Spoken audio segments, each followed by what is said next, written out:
Ya, Yang Berhormat Pokok Senang, sila sambung. Terima kasih Datuk Dr. Yang di-Pertua.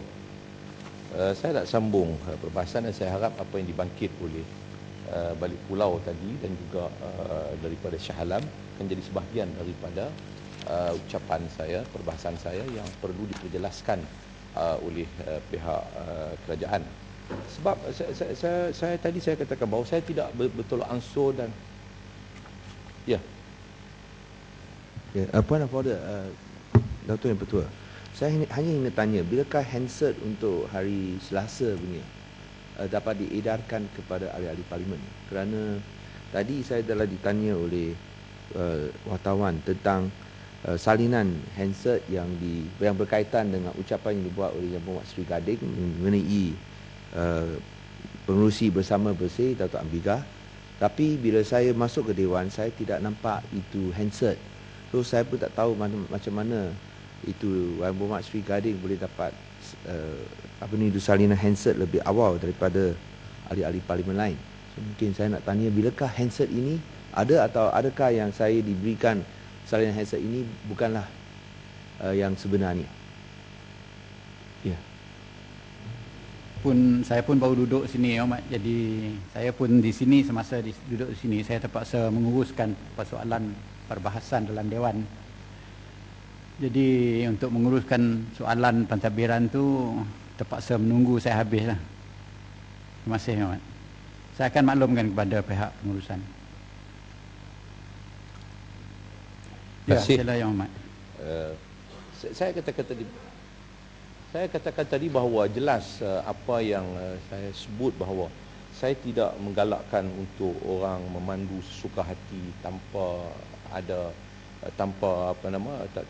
seolah macam tidak ada undang-undang. Kita nakkan orang memandu secara yang berhemah demi untuk menjaga keselamatan orang lain. Tetapi dalam masa yang sama bahawa saya melihat bahawa pindaan ini seperti yang telah saya sebut pada pagi tadi bahawa lebih kerana untuk nak memastikan, saya katakan tadi, unjuran pendapatan daripada pelaksanaan sistem EES ini kepada syarikat-syarikat yang telah pun diberikan tender untuk mengendalikan sistem ataupun kamera, pemasangan kamera dan juga melaksanakan projek ini. Dan sehingga menyebabkan, macam saya katakan tadi, bahawa kita mengambil kuasa mahkamah yang sepatutnya mahkamah boleh memberikan pertimbangan untuk mendenda, menghukum dan mendenda seseorang yang melakukan kesalahan itu mungkin lebih rendah daripada 300, tetapi kita telah meletakkan bahawa sesuatu yang minimum yang tak boleh lagi dipertimbangkan oleh mahkamah lebih rendah daripada itu. Jadi saya kata bahawa maknanya kita ambil kuasa mahkamah kerana nak jaga kepentingan dua syarikat yang memperolehi projek ini. Sebab itu Datuk Yang Di-Pertua, kita melihat bahawa keseluruhan pelaksanaan sistem EES ini yang akhirnya akan membebankan pengguna. Saya nak tunjuk contoh kepada kita semua bahawa apabila isu yang berkaitan dengan bila diletakkan 300, saya katakan tadi, bila kita letakkan 300 ringgit minimum, maknanya sebenarnya dalam pemikiran orang ni, mau tidak mau kena bayarlah, baik bayar tak payah pergi mahkamah. Kalau pergi mahkamah pun kena 300 umpamanya. Kalau dulu dia boleh buat pilihan, mungkin dia boleh dapat 150, mungkin mahkamah akan pertimbang. Kalau dia budak sekolah, penuntut sekolah umpamanya, ataupun orang susah, orang miskin, mungkin 100, 60, 70 ringgit umpamanya. Maknanya mereka ada pilihan kejap. Tetapi sekarang seolah macam tidak ada pilihan. Kerana pergi mahkamah pun kalau salah 300. Kalau bayar kompaun ni pun 300. Bayar kompaun belum tentu salah. Belum tentu kita benar, kita buat salah sebab belum ada bukti. Tetapi bila kita tidak menjelaskan denda ini dalam tempoh 3 bulan, lesen kita akan digantung. Kecuali kalau dikatakan bahawa melainkan jika prosiding jenayah telah dimulakan. Tetapi apakah ada satu time frame yang boleh diberikan jaminan bahawa sebelum 3 bulan proses mahkamah itu akan prosiding jenayah ke mahkamah itu akan dimulakan, yang menyebabkan dia tidak boleh gantung lesen. Jadi kalau dikatakan bahawa pihak kerajaan umpamanya tak mengambil dalam tempoh 3 bulan, tak mengambil sebab kuasa beban untuk bawa ke mahkamah ni bukan beban orang yang dituduh, tentulah beban pihak kerajaan. Kalau kerajaan tak bawa kes ni ke mahkamah dalam tempoh 3 bulan, lesen kita kena gantung. Ini satu penginaian saya kata. Sedangkan orang tu belum tentu bersalah. Orang tu bersalah kenapa?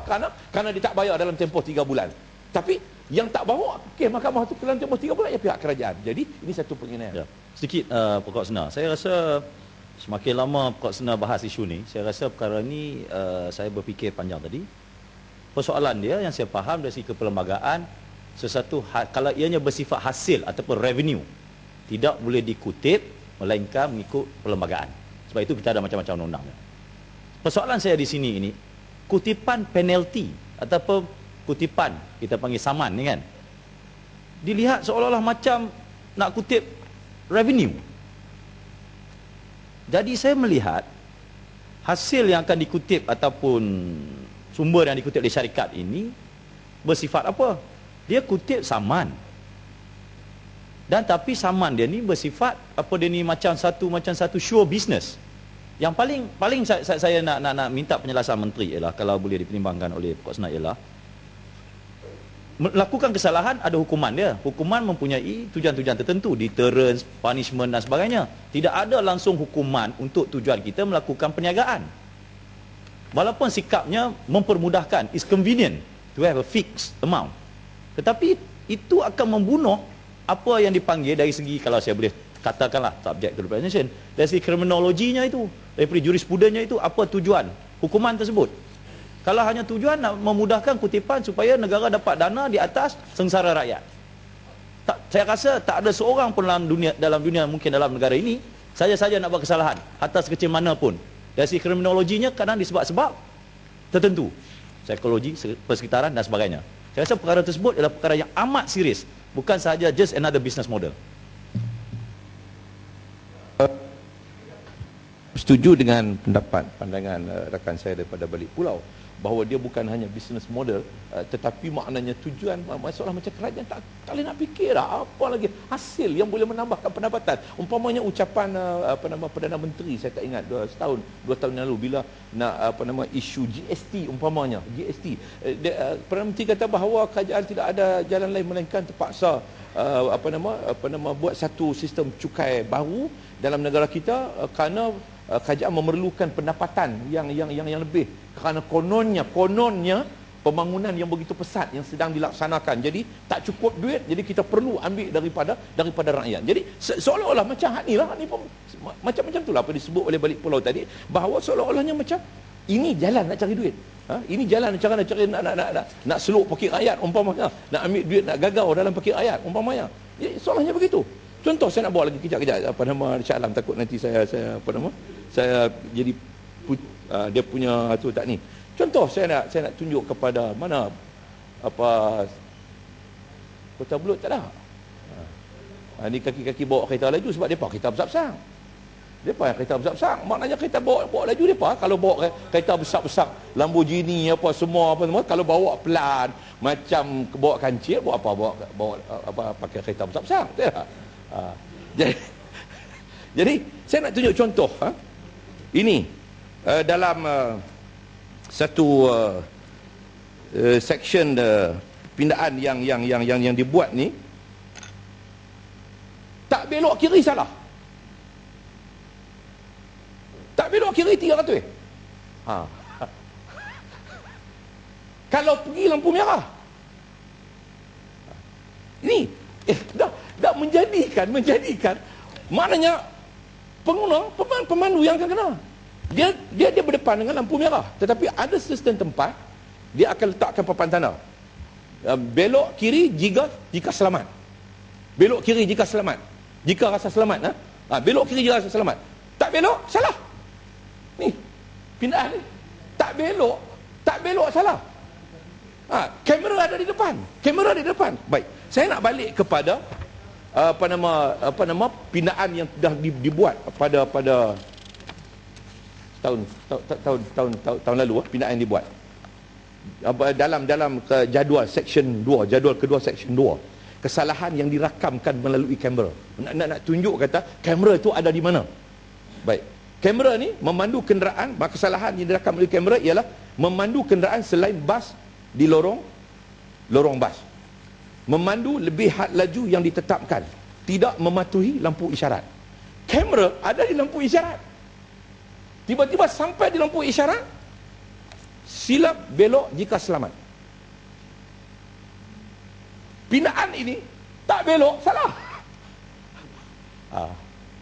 Tak ke gila babi ni? Tak belok, salah. Tak belok, salah. Kalau maknanya kena belok, belok pun salah. Pasal apa? Lampu merah waktu tu. Dia boleh belok walaupun lampu merah. Ni pindaan ni saya tak tahu ni siapa macam mana orang boleh buat. Belok waktu lampu merah, dia letak di situ, walaupun lampu merah, sila belok jika selamat. Tapi kamera itu dipasang kerana apa? Kerana melanggar lampu isyarat. Kamera itu dipasang kerana melanggar lampu isyarat. Jadi sekarang ni kalau tak belok, kita salah. Kalau belok, langgar lampu isyarat. Belok salah, tak belok salah. Jadi semua serba salah. Ini saya kata bahawa tak tahulah aku apa nama. Pokok senar. Ya. Kejap bagi. Syahalam dulu sekali saya bagi. Benar. Baik, terima kasih Pokok Senar. Terima kasih Datuk speaker. Saya nak balik kepada soal persoalan nak dapatkan revenue ataupun nak dapatkan pendapatan ya. Tadi Balik Pulau dan juga Pokok Senar menyebut tentang persoalan nak dapatkan pendapatan bagi kerajaan ya. Tetapi sebenarnya saya merasakan bahawa pindaan-pindaan ini dibuat bukan sekadar untuk persoalan nak dapatkan pendapatan bagi pihak kerajaan. Malahan lebih penting di sebalik pindaan-pindaan ini ialah untuk nak dapatkan pendapatan bagi syarikat-syarikat ya. Dan inilah masalah penswastaan ya. Walaupun disebutlah oleh wakil rakyat daripada Barisan Nasional, kita nak mendidik rakyat lah, kita nak ajar lah, kita nak beri dia kesal lah, inilah itulah dan sebagainya. Tapi apabila sesuatu program itu diswastakan, syarikat-syarikat yang terlibat ni, dia bukan dia fikir soal nak mendidik rakyat. Dia soal dia punya bottom line. Dia punya bottom line, keuntungan dia. Itulah yang dibuat dia punya unjuran pendapatan ya. Kalau dapat saman banyak ni, kalau 1 tahun dapat banyak ni, berapa pendapatan dia, maka dia punya pelaburan dia dapat ke tak dapat. Ni saya rasa kalau wakil rakyat BN nak cakap, biar bangunlah kan. Jangan buat bising ya. Ni kita ikut peraturan. Kalau tidak kena saman. Ya, kalau tidak kena saman, paling kurang RM300. Betul? Ya. Lalu ini merupakan persoalan dan masalah yang utama, iaitu mengapa soal saman trafik pun kita nak swastakan.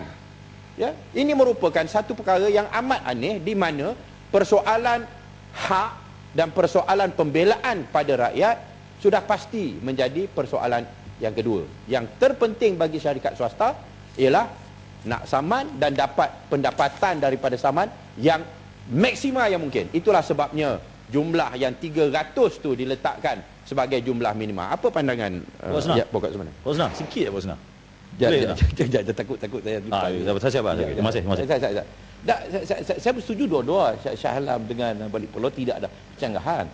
Konsep yang dibawa oleh kerajaan ini konsep menang-menang. Konsep menang-menang antara kerajaan dengan syarikat. Rakyat yang teruk, rakyat yang kalah. Belok salah, tak belok salah. Pokok Senar, boleh bagi sikit tak? Kejap, saya bagi. Jangan lari jauh ya. Ya. Jadi saya kata bahawa kerajaan itu menggunakan konsep menang-menang. Menang antara dua pihak ini saja. Tetapi pihak rakyat yang terbeban, walaupun belum melakukan kesalahan, belum pasti dia bersalah ataupun tidak. Tetapi oleh kerana undang-undang yang begini, dia memaksa untuk membayar RM300. Kalau tak bayar, dah masalah nanti. Lesen kena gantung dan sebagainya. Jadi dia fikir macam-macam, dia akhirnya dia bayar. Jadi saya katakan satu-satu tekanan. Baik, saya bagi ni dulu, penang dulu tadi. Terima kasih Pokok Senar, Tuan Yang Dipertua. Berhubung dengan belok salah tak belok salah ni. Ini jalan salah pun tak jalan pun salah. Ini traffic light misalnya disebut oleh Pokok Senar tadi, ada kamera kan. Kemudian kita ada polis yang menjaga. Polis tu jalan suruh jalan, tapi lampu merah kita ada kamera. Kamera tangkap lampu merah mestilah salah kan. Jadi jalan salah tak jalan salah ni bagaimana pokok senang?